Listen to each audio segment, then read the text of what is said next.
Radio 66. The Fan. WFAN, New York.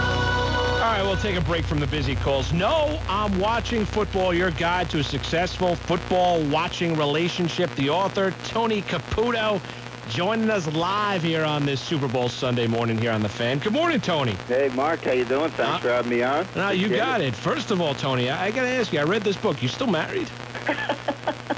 You know, I give you credit, man. Are you still married after reading this? I've done a handful of interviews here, and you're the first one to ask me that, so I give you credit. Yeah, of course I'm still married. She's sleeping right now. The kids are sleeping. Happily? Of course. Really? Of course.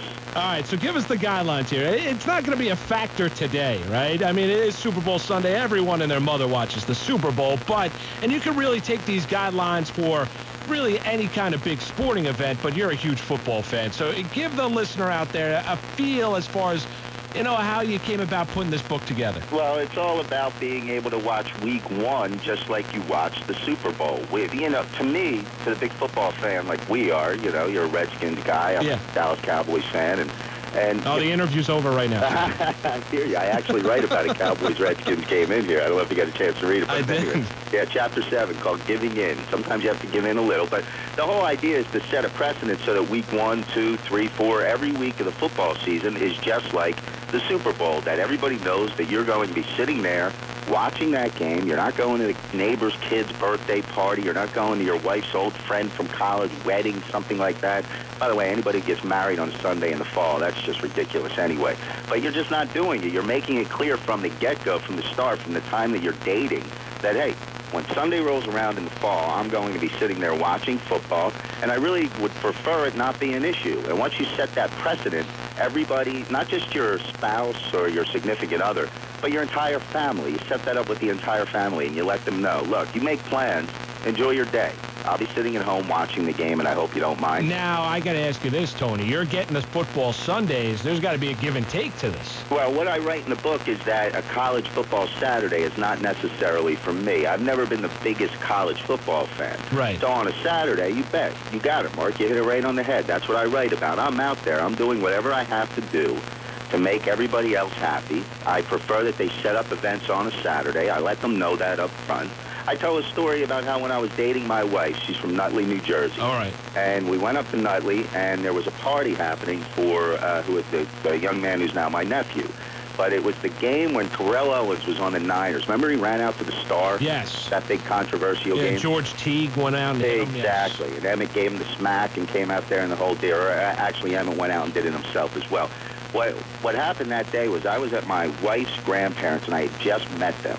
And I knew that they were going to another house for this party. And I turned and said, and I saw it as the perfect opportunity to set this precedent. And I turned and said, yeah, I'm not going. And they all looked at me like I was nuts. But her grandfather kind of leaned into me, and he said, you just sit right here in my chair and watch the game. Because he knew what I was getting at. He was a big sports fan as well. He's since passed away, but he was a big sports fan as well. And the attitude, my attitude, was very polite, but it was, I'm going to watch the game here so I can pay attention and know what's going on. And then I'm going to come over to the party. And people just looked at me like, And now they're all my in-laws, and they're fine with it. They all know, all right, well, Tony's not going to come on Sunday, but we are having this event. All right, Tony, I don't want to be morbid here, but what do you do with funerals? I don't go. You don't go? Well, it depends who it is. I mean, who are we talking about? A close family member passes away. Heaven forbid. Of course. All right, but a close family member passes away. Of course. You're not sitting back watching Cowboys. Cowboys Packers. You know what? People know me well enough, though, that if they're not going to die on Sunday. If not, well, they better not. But if they could speak from the other side, I'm sure they'd be saying, "Hey, Tone, I'm surprised you're here. What are you doing here?" But but look, I mean, obviously there are limits. I'll give you the perfect example of a limit, and it just happened. Okay. My brother-in-law is 20 years old. He's being sent off to Iraq probably next week. All right. We're not exactly sure of the date. On the championship Sunday, a couple of weeks ago, they had a party for him, and I did go to that for the championship games. And when I walked in the door, he looked at me, and he was one of the first ones to read this book, and he looked at me and he said, "I can't believe you're here."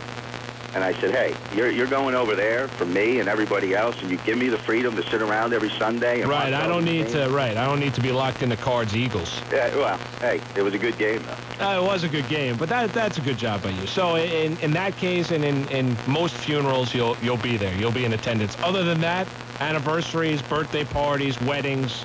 Yeah. Give me a wedding story. Give me a story as far as has there been a close family member where you have not shown up on a football Sunday?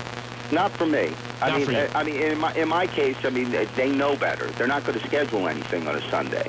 But my recommendation to everybody else is you got to make it clear from the get-go. And I'm talking about dating. Like, Mark, I was reading up on you a little bit, and I noticed you were just married this past year. Yes. Right.